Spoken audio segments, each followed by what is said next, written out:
All right, so Canva is a fairly useful design tool, is what I'm gonna say.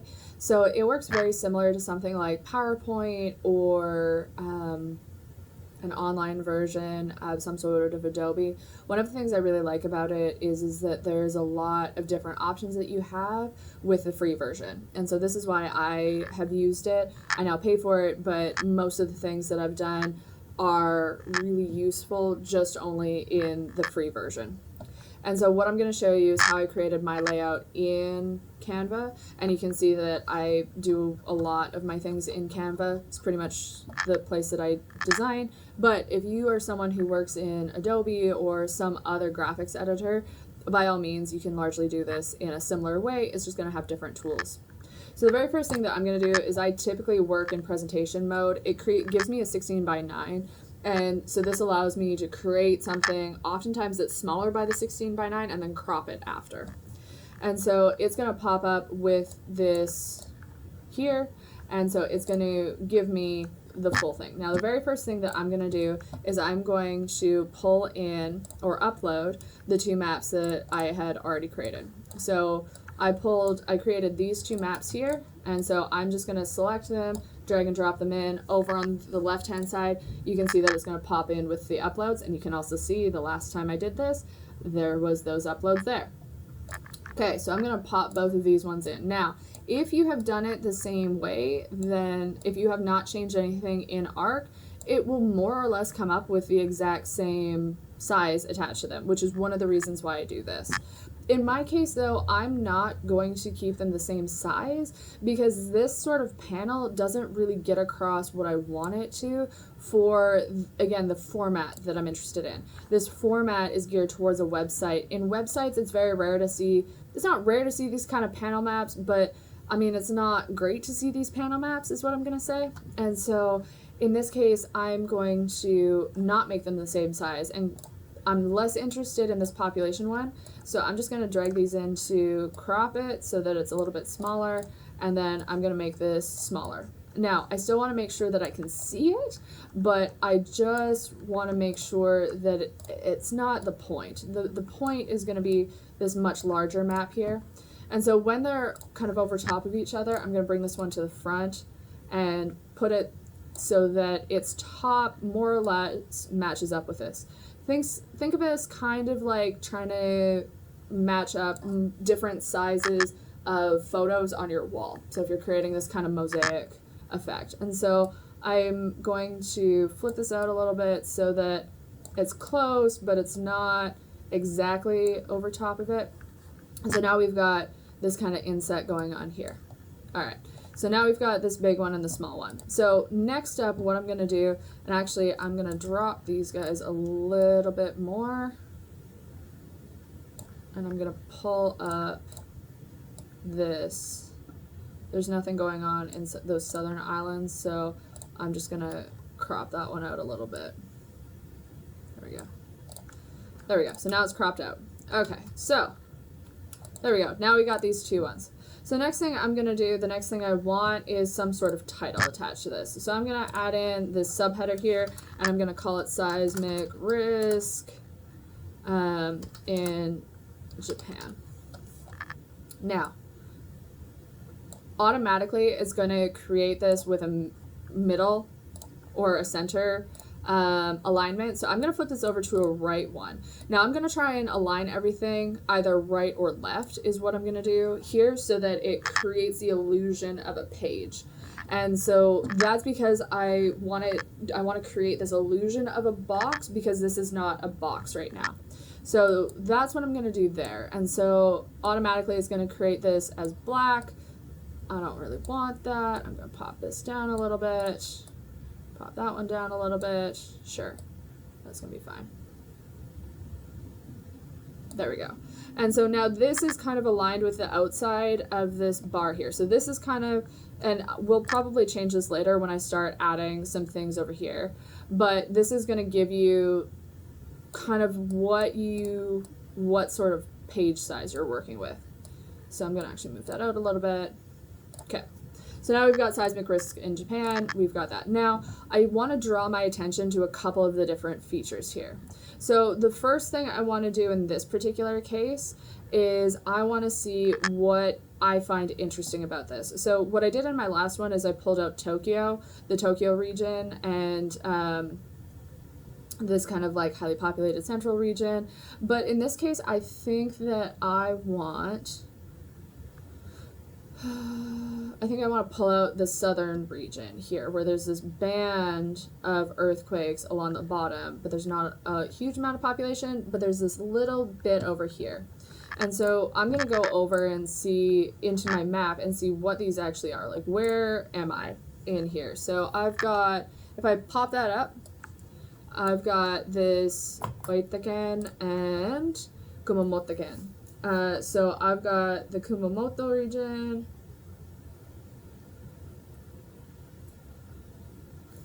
and the Oita. Now I'm probably only going to pull out the Kumamoto-ken down at the bottom here, and if I look back in my population, those municipalities don't have a highly populated area.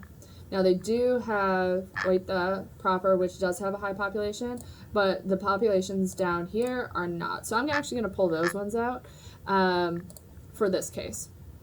So what I'm going to do is, back in my layout, I'm going to go through and I'm going to say, okay, I am going to add a bit of text that says something that I'm going to pull out. So in this case, I'm going to say the Kumamoto,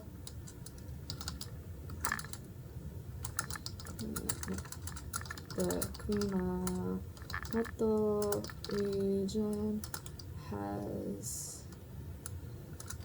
the highest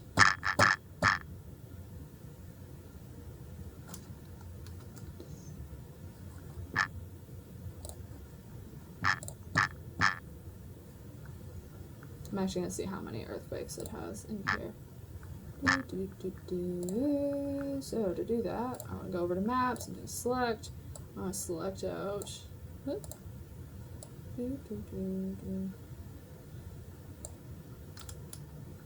think I got all of them. Open up that attribute table. It's got 12. Kumamoto. Here we go. So actually, I have a whole bunch in here that are listed by which region that they are in. So let's go here, and we're going to see how many they have. So they have 87. I'm going to select by attributes just to make sure that that's all of them. So I'm going to say region is equal to Kumamoto. Okay. It's 92. So the Kumamoto region has 92 of 325 earthquakes in this data set. Has, so, what is that? Calculator.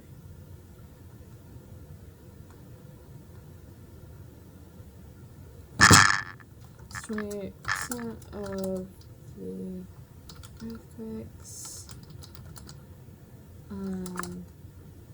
Since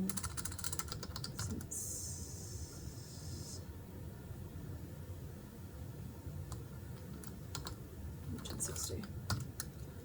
Okay, so I'm going to say that the Kumamoto region has 28% of the earthquakes since 1960, because this data set was 1960 to 2022.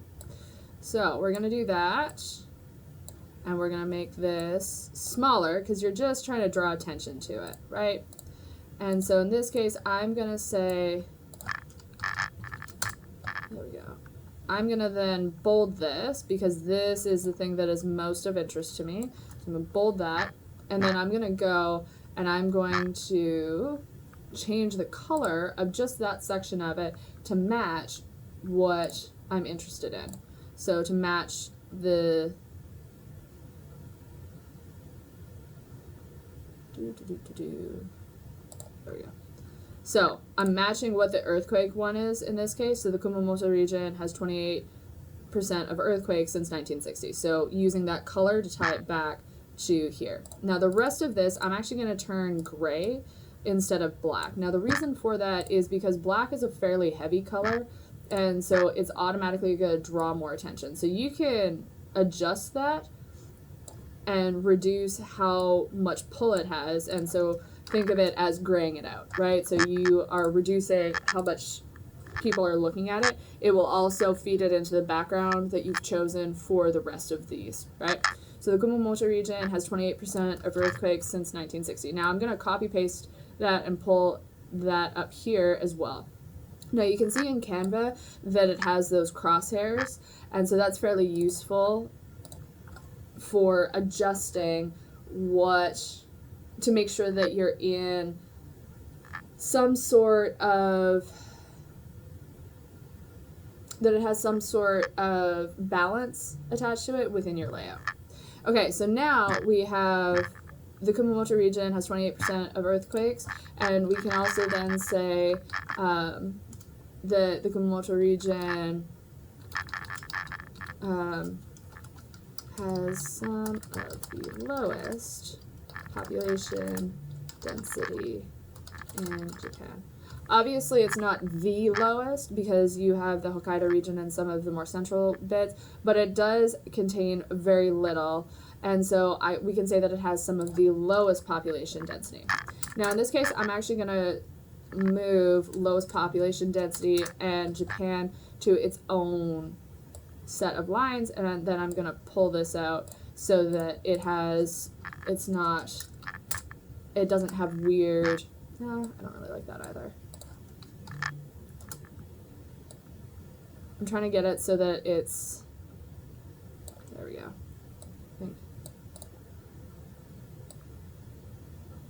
I'm trying to get it so that the important bits are on the same line without it having kind of this weird look attached to it. So I'm going to say lowest population. I'm going to switch this over. I'm going to match this with my darkest purple in this case. Ooh, nope, that was one of my lighter purples. Try that again.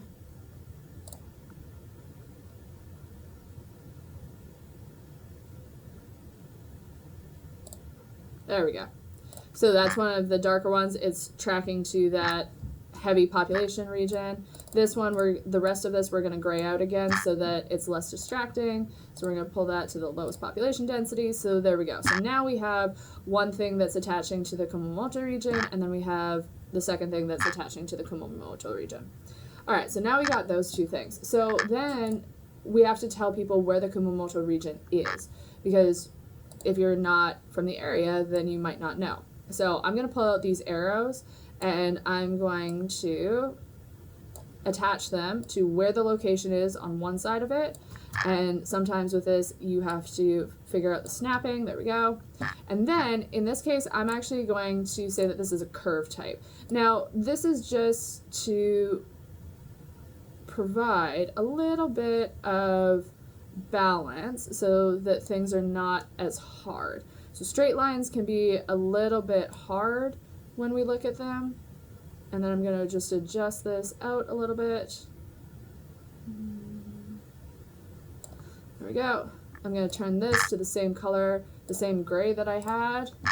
And then I'm also going to reduce this size down to 2. Okay, so now I've got this that's pointing there. I'm going to add that exact same thing down here, and I'm going to say that this is the Kumamoto region, this is attaching here, and we're going to turn this into a curved one. And I actually don't mind that curve right there. I think that's fine. And so I'm just going to switch this to the same size. So I'm going to say that this is a 2. Whoop, nope, that's not what I want. 2. And then make sure that it's that gray. Perfect. So I'm going to drop that down actually a little bit. All right. I'm going to move that one up a little bit, and I'm going to move this up a little bit. I'm going to move this up and over a little bit. There we go. Okay, so now it's starting to take shape, right? We're starting to see that this is kind of taking shape into something that might be, nope.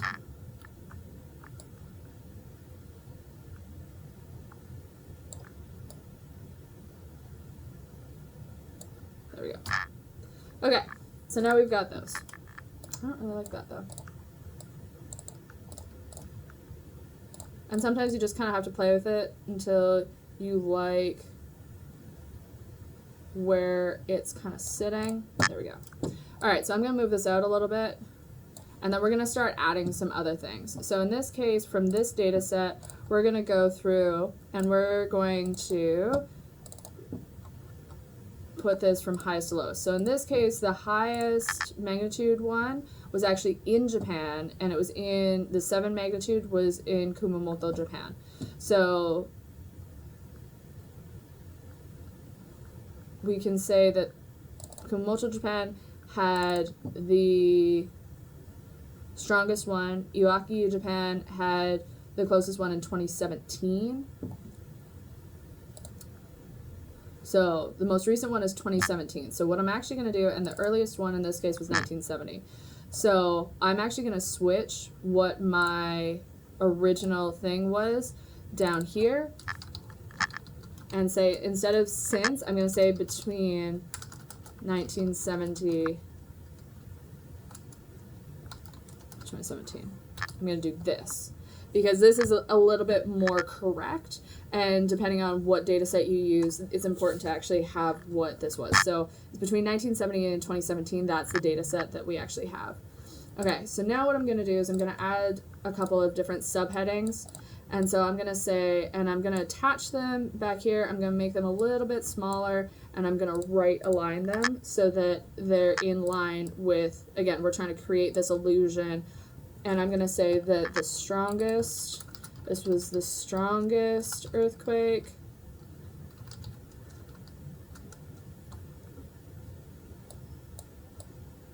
There we go. We've got the strongest earthquake. What else do we have? We have, I don't want the most recent in this case because it goes back to 2017. Let's take a look and see what else we got. We've got the depth. So the deepest one was in Kumamoto, Japan as well in 2016, and this depth, I believe, should be in kilometers. So we go back here, and I'm going to say the strongest. I'm going to have the deepest. Actually, I'm going to pull this all together so that it has the same distance between them. So strongest earthquake, deepest earthquake, and then we have, what else do we have? Magnitude. Those are kind of the two main ones that we have, so let's do the most recent on record. So let's actually do all three of those. Strongest, deepest, and most recent. And again, some of these are going to change based on what your data says. Most recent earthquake. And you can also change these. Right, so you could change the order of these, so it's deepest, strongest, most recent, most recent. I've done it this way because well, so the main reason I've done it this way is because it gives kind of this circular illusion here, which pulls the eye in this kind of circular shape.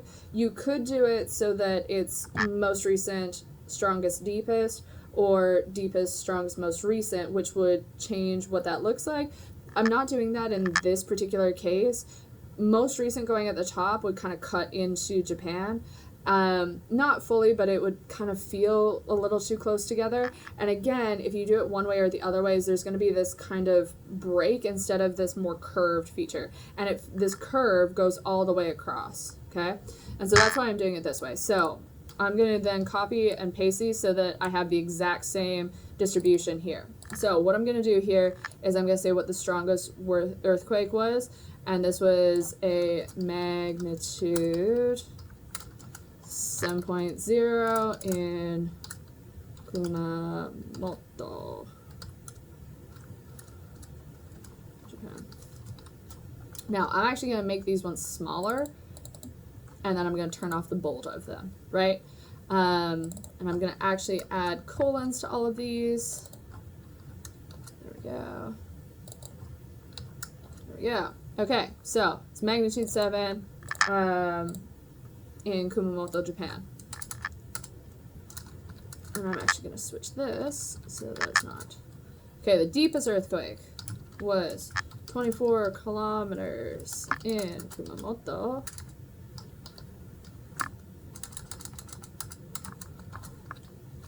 Kumamoto,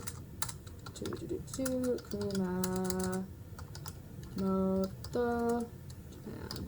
There we go. So same thing. This one was 21.1, so I'm going to reduce this a little bit here. This one is going to be 21.1. I'm going to switch that there. 21, 21.1. There we go. And I'm going to not turn that bold. Okay, now, one of the issues with this is that it's now pulling everything up a little bit closer. So what I'm actually going to do is in this space in between, I'm actually going to make this a little bit larger. So underneath here, I'm actually going to increase this one to 29.1, which is going to make it the same distance. Same thing with this one. I dropped it 4, so I'm going to increase it 4 over here, 3, 4. And you can see that it's dropping this one down. Okay, and so the most recent one for this data set was when was that? That was December 5th, 2017. So December 5th, 2017 in Iwaki, Japan. Here we go. Same thing with this. I'm going to drop this to 21.1. Now, in this case, I don't need to worry about what happens after it, so that's fine. And I'm going to make that not bold. Okay, so now we have our 3 things. We've got our strongest, our deepest, and our most recent earthquake. So Kumamoto, and Iwaki, Japan. Now, I'm going to flip these so that they have the same color base as the rest of it. So I'm going to turn this over into this kind of gray, and then for the rest of these, I'm going to switch these over into the brown we have. Now, I don't really like those. Those are a little, I want them to be a little stronger. So I'm going to go over into here, and I'm actually going to drop the saturation on that just a little bit. It's going to keep it in the same realm of things, but again, just making it a little darker. Same thing with this one. I want to keep it in the same shade of things, but I just want to make it a little bit darker so that it's a little bit more visible. So there we go. So now, same color, just a little darker. So it's all kind of feeding into the same thing. Same thing with this. We're talking about seismic risk, so I'm going to go over and I'm going to turn this into this dark color here so that it matches out with everything. I'm actually not going to do that. I'm going to do it with the lighter one. The lighter one I'm going to do it with in this case. I'm going to drop that down just a smidge. Now, you can make decisions about what you want in terms of the text. I am a serif person, so I'm going to switch this over into all of these over into this Britannic, which is a serif font. One thing I will note is that it is actually a paid font, so let's do something that's not one of those. What about Garmin? Garmin's not bad. I don't mind Garmin. Garmin is not bad. One of the things I'll say with it, you'll notice that it drops what the size of this all is, so you're going to want to increase all of these ones. So I'm just going to increase all of these.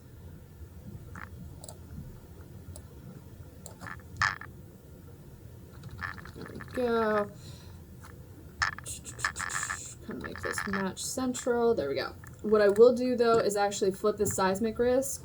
It's fine for these side ones, but the seismic risk here, it's too narrow for it. I want something with a little bit more oomph to it, and that's not happening here. So let's try some other ones. That one, I don't like that one. I want it in the same realm of, but with a heavier bold attached to it.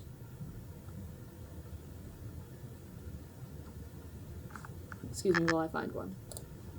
Alright, let's go with this one. So this one is seismic risk in Japan, and we've got this at Yuseba 1.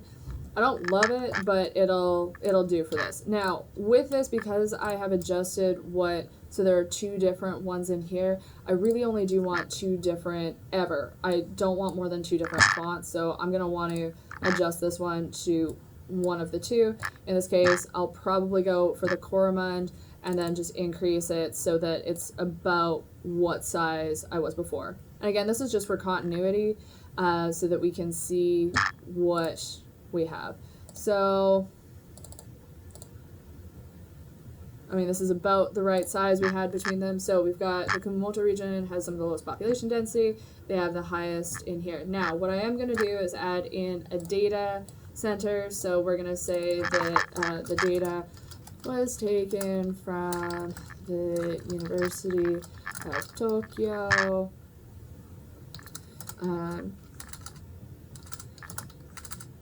And created by, and you can go back to what that original one was. So this one was created by Jessica Postiari.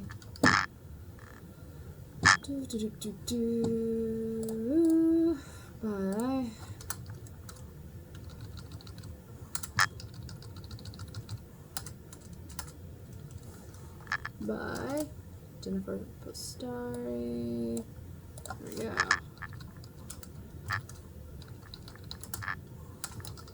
All in 2022.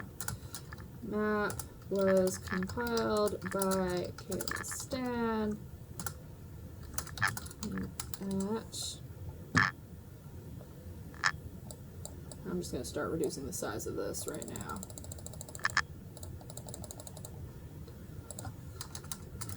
At the University of Southern Mississippi in 2024. For more information, please email. I'm not going to put my email on here. At usm.edu. Okay, so now we've got this. Now, I'm going to want to create this so that it kind of borders everything. So I don't want to have this as the full thing. And then I also want to make sure once I do this that it is the smallest of the things. Your citation should definitely be the smallest. This is like a footnote. And so I'm going to put this over on the right-hand side. I'm going to drop this down so that it is fairly small. And then I'm just going to pop it down at the bottom. Now, this is a bit of a problem because it is butting up against this earthquake region. And so you can see that there's not a lot of space there. So what I'm actually going to do is I am going to adjust all these and move these guys up just a smidge. Move this up just a smidge. There we go. And then I'm going to switch this into the same garment. I'm going to increase that just a little bit. And I'm actually going to, at the University of Southern Mississippi, I'm actually going to get rid of this so it all fits on one line so that I can actually drop this down a little bit more. And again, this is all about balancing this out. And then from here, now that I have a little bit in this case, if I want to start adjusting this and balancing it so that there's kind of an equal amount of space and kind of seeing what we like, then that is good. Now, the last thing I'm going to do here, I actually don't mind this, but I can also enclose things so that it is more clear what is separate from each other. And so that's what I'm going to do. I'm going to go over into my elements and I'm going to add a little box in, and then I'm going to box over this. And then I'm going to switch this so that my color is see-through. This one just has this 1-point border attached to it. And then I am going to see whether or not I like that. I don't mind that at all. Now, with that, I'm going to push this back a little bit so that I can, once I've now enclosed this Kumamoto region looks off because I have another thing that is going on. So I'm just going to keep pushing this back until I can actually get access to this, and then I'm going to pop this one up a little bit so that it looks a little bit less funky to have that. There we go. So there is that one. So that's the Kumamoto region. And if I want to, I can also create that same border around everything to see whether or not it is matching how I want it to match, right? So I can do that. I can do that. I can say, yeah, I want this to have no color. I want to have this one border weight here. And then I want to say, yeah, it's going to It's going to go down just a smidge here. And then I'm going to say that this is just going to go up a smidge down here. Maybe I'm going to move this one over a little bit. And so now, because I've got this enclosed, I'm actually going to try and center this guy because it's now looking a little bit different. So every single one of these things that you do is going to switch kind of how this looks and how much border is on every side, what the layout actually is going to look like. So there we go. So now we've got that one. What I'm going to do is I'm then going to download it. I'm going to switch this to a PNG. I like working in PNGs. If you don't like working in PNGs, you can work in something else. But PNGs mean that I can then go and crop this on either side. And so once I've done that, I'm going to head over into my downloads. I'm going to go to my downloads. I'm going to open up this new 2010 seismic risk. Actually, is that the right one? This one. Seismic risk here. And I'm going to open that up with Paint. I know. Oh no. Paint. Am I right? But I actually use Paint a lot, particularly for cropping. I'm going to crop this over, move this over to the side. If you're working in the new Paint, you can actually just crop everything to whatever side you want. And I'm going to move this over here. There we go. I'm going to save that. And then I'm going to pull that up. There we go. So this is a new one that I did. There we go. This is a new one that I did. This was the original one that I did. So, two different ones. They look a little bit different, right? So you've got slightly different strengths of things, slightly different amounts, right? So we've kind of extended this out a little bit wider. It has a little bit less information. Everything's a little bit lighter. But again, this is also partially because of what I wanted to do with it, right? This is a little bit less, it's the lowest population. With this data set, it was a little bit heavier, and so this was a slightly heavier one, but very similar in terms of their construction. One has a little bit more to kind of enclose it, one has a little bit less, right? So, two similar styles of things. They didn't turn out the exact same way. Chances are pretty good that they never will. I would do this again. Using a slightly different data set, even the same data, and it probably turned out a little bit differently every single time, but it has the same sort of vibe, same sort of information. So there you go. All right, hope that helped, and we'll be back here with getting this into an online map next time.